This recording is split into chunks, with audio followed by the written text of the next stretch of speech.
Hello everyone, I am Tasni. Welcome to Tasni's Way.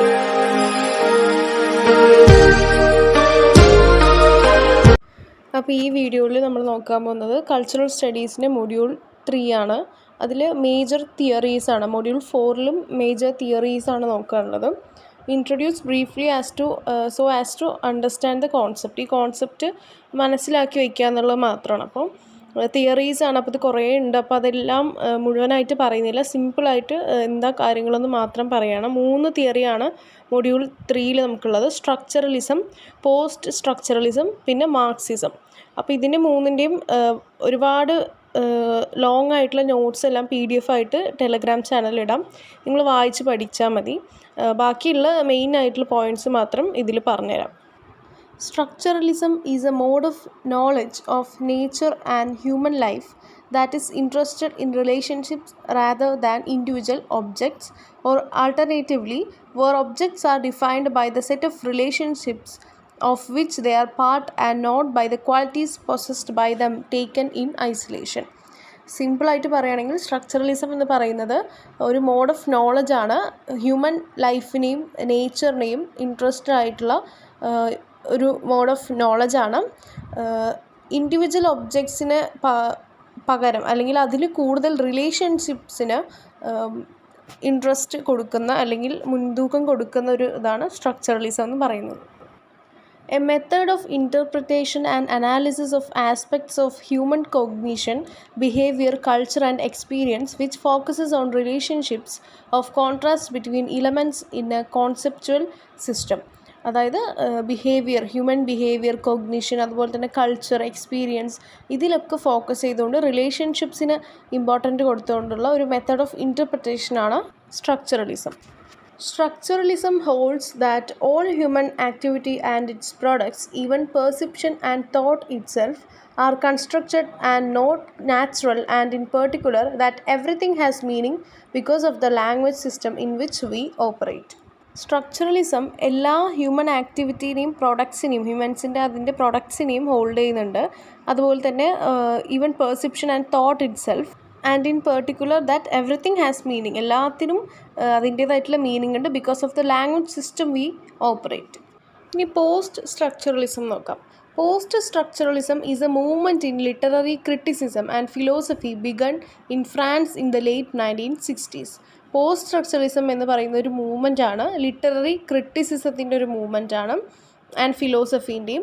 അതുപോലെ അത് എവിടെയാണ് തുടങ്ങിയത്? ഫ്രാൻസിൽ ലേറ്റ് 1960s അത് തുടങ്ങിയത്. Drawing upon the linguistic theories of Ferdinand de Saussure, the anthropology of Claude Levi Strauss and the deconstructionist theories of Jacques Derrida, it held that language is not a transparent medium that connects one directly with the truth or reality outside it, but rather a structure or code whose parts derive their meaning from their contrast with one another and not from any connection with an outside world. അപ്പോൾ ഇവിടെ കുറച്ച് പേരുടെ പേര് തന്നിട്ടുണ്ട്. അപ്പോൾ അവരൊക്കെ തിയറിസ്റ്റാണ്. അപ്പോൾ ആ തിയറിസ്റ്റിൻ്റെ അവരുടെ തിയറീസിൽ നിന്നും പറയുന്നത് എന്താ വെച്ച് കഴിഞ്ഞാൽ, ഈ ലാംഗ്വേജ് എന്ന് പറയുന്നത് നമ്മുടെ ട്രൂത്തിനെ അല്ലെങ്കിൽ റിയാലിറ്റീനെ ട്രാൻസ്പെറൻറ്റ് ചെയ്യുന്നൊരു അല്ലെങ്കിൽ ഡയറക്റ്റായിട്ട് കണക്ട് ചെയ്യുന്നൊരു ട്രാൻസ്പെറൻറ്റ് മീഡിയം അല്ല, but it rather A structure or code. അതൊരു സ്ട്രക്ചറോ അല്ലെങ്കിൽ കോഡോ ആണ്. അതിൻ്റെ മീനിങ് അവരുടെ കണക്ഷനിലൂടെ തന്നെ, അവരുടെ contrast one another and not from any connection with an outside world. പുറത്തുള്ള ഒരു ഔട്ട്സൈഡ് വേൾഡിൻ്റെ ഒരു കണക്ഷനും അല്ലാതെ തന്നെ അവരുടെ meaning from their contrast with one another. Okay. Writers associated with the movement include Roland Barthes, Jacques Lacan, Julia Kristeva and Michel Foucault. ഈ റൈറ്റേഴ്സൊക്കെയാണ് ഈ മൂവ്മെൻറ്റിൽ ഇൻക്ലൂഡഡ് ആയിട്ടുള്ളവർ. പേരൊക്കെ ഓർമ്മ വെച്ചോളാം. Post structuralism emerged in France during 1960s as a movement critiquing structuralism. നമ്മൾ പറഞ്ഞില്ലേ, ഫ്രാൻസിലാണ് 1960s പോസ്റ്റ് സ്ട്രക്ചറലിസം എമേർജ് ചെയ്തിട്ടുള്ളത് as a movement critiquing structuralism. Post structuralism is grounded in the concept of over determinism. ഡിറ്റർമിനിസത്തിൻ്റെ കോൺസെപ്റ്റിൽ ഓവറായിട്ടാണ് post structuralism വന്നത്. It is believed in post structuralism that theory is not separate from reality, no reality is separate from theory. Post സ്ട്രക്ചറലിസത്തിൽ നിന്നും ഉണ്ടായിട്ടുള്ള ഒരു believe എന്താണെന്ന് വെച്ചാൽ തിയറി എന്ന് പറയുന്നത് റിയാലിറ്റിയിൽ നിന്നും സെപ്പറേറ്റഡ് അല്ല, അതുപോലെ തന്നെ റിയാലിറ്റിയും തിയറിയിൽ നിന്നും സെപ്പറേറ്റഡ് അല്ല, ബോത്ത് ആർ സെയിം അങ്ങനെയാണ് പറയുന്നത്. Post structuralism doubt about the existence of concrete reality. Ideas reality depend upon constructed discourse. Post structuralism എന്തിനാണ് ഡൗട്ട് ചെയ്യുന്നതെന്ന് വെച്ച് കഴിഞ്ഞാൽ existence of concrete reality, ideas reality depend upon constructed discourse. അതായത് ഒരു concreted ആയിട്ടുള്ള റിയാലിറ്റീനെ ഇത് സംശയിക്കുന്നുണ്ടെന്നാണ് പറയുന്നത്. കൺസ്ട്രക്റ്റഡ് ആയിട്ടുള്ള ഡിസ്കോഴ്സിനെ, ഇത് ഐഡിയാസിനെ, അതിൻ്റെ റിയാലിറ്റീനെ പോസ്റ്റ് സ്ട്രക്ചറലിസം ഡൗട്ട് ചെയ്യുന്നുണ്ടെന്നാണ് പറയുന്നത്. അടുത്തത് post modernism and post structuralism. Post structuralism and deconstruction can be seen as the theoretical formulations of the post modern condition. അതായത് പോസ്റ്റ് സ്ട്രക്ചറലിസമും അതുപോലെ തന്നെ ഡീകൺസ്ട്രക്ഷനും പോസ്റ്റ് മോഡേൺ കണ്ടീഷൻസിൻ്റെ തിയററ്റിക്കൽ ഫോർമുലേഷൻസ് ആണ്. As suggested by Bertens, postmodernism rises from literary critical origins in 1950s to a level of global conceptualization in 1980s. അതായത് literary ക്രിട്ടിക്കൽസിൽ നിന്നും ഉണ്ടായ പോസ്റ്റ് മോഡേണിസം 1915 അത് level of global conceptualization in 1980s മാറുകയാണ്. For this reason, although many associate postmodernism with the French post-structuralists such as Derrida, some insist on the distinction between postmodernism and post-structuralism due to the fact that postmodernism has its origin in America in 1950s. അപ്പോൾ post മോഡേണിസത്തിൻ്റെ origin അമേരിക്കയിലാണ് 1950s. The merge of originally American postmodernism with French post-structuralism took place in 1970s. അതായത് originally American post മോഡേണിസവും French post സ്ട്രക്ചറലിസവും ഉണ്ടായത് 1970s. Some suggest that this merge was marked by Lyotard's law condition, post-modern, published in 1979, because he was a French post-structuralist, adopted the term post-modern in his book. അതായത് ഈ ഒരു സംഭവം ഉണ്ടായത് ഈ merge നടന്നത് mark ചെയ്തിട്ടുള്ളത് ആരാണ് എന്നുള്ളതാണ് പറയുന്നത്. ഒരു ആളുടെ പേര് പറഞ്ഞിട്ടുണ്ട്, ലയോട്ടാർഡ്സ് ലാ കണ്ടീഷൻ. ലയോട്ടാർഡ്സിൻ്റെ ലാ കണ്ടീഷൻ വഴിയാണ് ഈ ഒരു പോസ്റ്റ് മോഡേൺ പബ്ലിഷ് ചെയ്തിട്ടുണ്ട്. അപ്പോൾ അതിൽ കാരണം എന്താ വെച്ചാൽ 1979 കാരണം എന്താ വെച്ചാൽ അദ്ദേഹം ഒരു ഫ്രഞ്ച് പോസ്റ്റ് സ്ട്രക്ചറലിസ്റ്റ് ആയിരുന്നു. Adopted the term post modern in his book. അദ്ദേഹത്തിൻ്റെ ബുക്കിൽ പോസ്റ്റ് മോഡേൺ എന്നുള്ള ടേം കൊണ്ടുവന്നിട്ടുണ്ട്. അതുകൊണ്ട് തന്നെ ഈ ഒരു മെർജിൻ്റെ തുടക്കം അദ്ദേഹത്തിൽ നിന്നാണെന്നാണ് some people believe. Okay. Burtons suggest that two moments within the post-structuralist postmodernism can be distinguished. In the late 1970s, Barthes and Derrida, two French prominent figures from the linguistic circle, attacked on foundationalist notions of language and representation. Barthes' The Death of the Author and Derrida's attack on representation in itself as political act characterise the first moment. അതായത് late 1970s ബാർട്സും അതുപോലെ തന്നെ Derrida, ഇവർ രണ്ടുപേരും French prominent ഫിഗേഴ്സാണ്. Linguistic സർക്കിളിൽ നിന്നാണ് ഇവരുള്ളത്. അപ്പോൾ they attacked on foundationalist notions of language and representation. അതുപോലെ തന്നെ ബാർട്സിൻ്റെ the death of the author എന്ന ഒരു വർക്കും അതുപോലെ തന്നെ ഡെറിഡാസിൻ്റെ അറ്റാക്ക് ഓൺ റെപ്രസെൻറ്റേഷൻ എന്നുള്ളതും ഇതിൽ പറയുന്നുണ്ട്. അടുത്തത് മാർക്സിസമാണ്. നമുക്കറിയാം കാൾ മാർക്സിൻ്റെയാണ് മാർക്സിസം. അത് നമുക്ക് എല്ലാവർക്കും അറിയാവുന്നതാണ്. Marxism, ideology and socio economic theory developed by Karl Marx and Friedrich Engels. The fundamental ideology of communism, it holds that all people are entitled to enjoy the fruits of their labor but are prevented from doing so in a capitalist economic system which divides society into two classes, non-owning workers and non-working owners.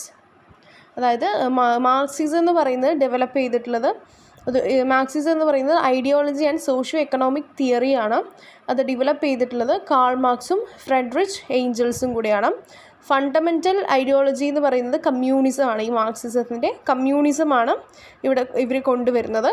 അപ്പോൾ അന്നത്തെ ആ ഒരു ഇക്കണോമിയിൽ, ആ ഒരു capitalist economic സിസ്റ്റത്തിൽ നിലകൊണ്ടിരുന്ന ലേബേഴ്സിൻ്റെ, അതായത് വർക്കേഴ്സിൻ്റെ കാര്യങ്ങൾ, അവരുടെ കുറിച്ചുള്ള കാര്യങ്ങളാണ് ഇതിൽ മെയിനായിട്ട് സൂചിപ്പിക്കുന്നത്. അപ്പോൾ ഈ ഒരു സൊസൈറ്റീനെ 2 ക്ലാസ്സസ് ആയിട്ടാണ് തിരിച്ചിട്ടുള്ളത്. നോൺ ഓണിങ് വർക്കേഴ്സും നോൺ വർക്കിംഗ് ഓണേഴ്സും. അതെന്താ വെച്ച് കഴിഞ്ഞാൽ നോൺ ഓണിങ് വർക്കേഴ്സ്, അപ്പോൾ വർക്ക് ചെയ്യുന്നുണ്ട്, പക്ഷെ അവർക്ക് അതിനോടുള്ള, അവർ ജസ്റ്റ് വർക്കേഴ്സ് മാത്രമാണ്, പണിക്കാർ മാത്രം, പണി മാത്രം ചെയ്യും, പക്ഷെ അവർക്ക് അതിനോട് യാതൊരു അവകാശവും ഇല്ലായിരുന്നു. അതേപോലെ തന്നെ നോൺ വർക്കിംഗ് ഓണേഴ്സാണ്, എല്ലാ അവകാശവും അവർക്കാണുള്ളത്, പക്ഷേ അവർ വർക്ക് ചെയ്യുന്നില്ല, ബട്ട് അവർ ഓണേഴ്സാണ്. അങ്ങനെ 2 ക്ലാസ്സസ് ആയിട്ട് ഡിവൈഡ് ചെയ്തു സൊസൈറ്റീനെ. Marx called the resulting situation alienation, and he said that when the workers repossessed the fruits of their labor, alienation would be overcome and class divisions would cease. അതായത് ആലിയനേഷൻ എന്നുള്ളൊരു ടേമും marks ഇതിന് വന്നിട്ടുണ്ട്. അപ്പോൾ എന്താണ് ഈ ഒരു സിറ്റുവേഷനെയാണ് ആലിയനേഷൻ എന്ന് മാർക്സ് വിളിച്ചിരുന്നത്. And he said that the workers repossessed the fruits of their labor, alienation would be overcome and class divisions would cease. അപ്പോൾ ഈ ഒരു ഇപ്പോൾ പറഞ്ഞിട്ടുള്ള ഈ ഒരു പോലെ അല്ലാത്തൊരു സിസ്റ്റം വരികയാണെങ്കിൽ ഈ ആലിയനേഷൻ നമുക്ക് മാറ്റാനായിട്ട് കഴിയും. അതുപോലെ തന്നെ ഈ ഒരു ക്ലാസ് ഡിവിഷൻസിന് ഡിവൈഡ് ചെയ്തല്ലോ സൊസൈറ്റീനെ, അതും നമുക്ക് മാറ്റാൻ കഴിയും എന്നാണ് പറയുന്നത്. The Marxist theory of history class struggle as history's driving force, and it sees capitalism as the most recent and most critical historical stage. Most critical because at this stage the proletariat will at last arise united. The failure of the European revolutions of 1848 and an increasing need to elaborate on Marxist theory, whose orientation is more analytical than practical, led to adaptations such as Leninism and Maoism.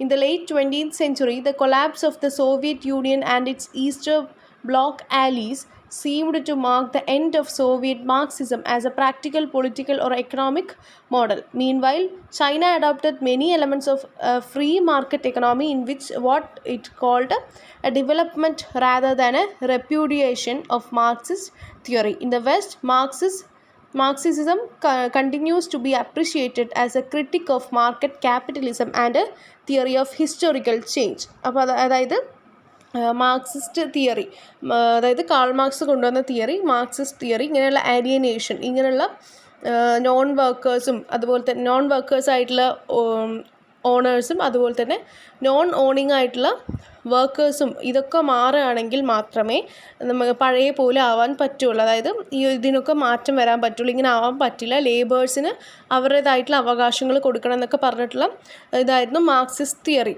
അപ്പോൾ ഈ theory പിന്നീട് ചൈനയിലും അതുപോലെ തന്നെ വെസ്റ്റിലൊക്കെ വ്യാപിച്ചു. ഇപ്പോഴും ഈ ഒരു തിയറി എല്ലാവരുടെയും നടപ്പിലാക്കുന്നുണ്ട്. അതായത് ലേബേഴ്സിന് ഒരിക്കലും അവരെ അടിമയല്ല എന്നുള്ള ഒരു കോൺസെപ്റ്റിൽ അവർക്ക് അവരുടേതായിട്ടുള്ള അവകാശങ്ങൾ കൊടുക്കുന്നുണ്ട്. അതുപോലെ തന്നെ മാർക്കറ്റ്സിലൊക്കെ ഈ ക്യാപിറ്റലിസം തിയറി, ഈ ഒരു ഹിസ്റ്റോറിക്കൽ ചേഞ്ച് എന്നാണ് ഇതിനെ പറയുന്നത്. Marxism continues to be appreciated as a critic of market capitalism and a theory of historical change. ഇതൊരു ഹിസ്റ്റോറിക്കൽ ചേഞ്ചാണ്, ചരിത്രമാണതാണ് ഈ ഒരു മാർക്സിസ്റ്റ് തിയറി എന്ന് പറയുന്നത്. അപ്പോൾ നമുക്കുള്ള 3 തിയറീസ് നമ്മൾ നോക്കി. ഇതിൻ്റെ വളരെ ചുരുക്കത്തിലുള്ള കാര്യങ്ങൾ മാത്രമേ പറഞ്ഞിട്ടുള്ളൂ. മുഴുവനായിട്ട് പറഞ്ഞു കഴിഞ്ഞാൽ നമുക്ക് അത്രയും പറ്റില്ല, കുറേ ഉണ്ട്. അപ്പോൾ അതിൻ്റെ PDF ആയിട്ടുള്ള നോട്ട്സ് ടെലിഗ്രാം ചാനലിൽ ഇടാം. Thanks for watching. Subscribe for more.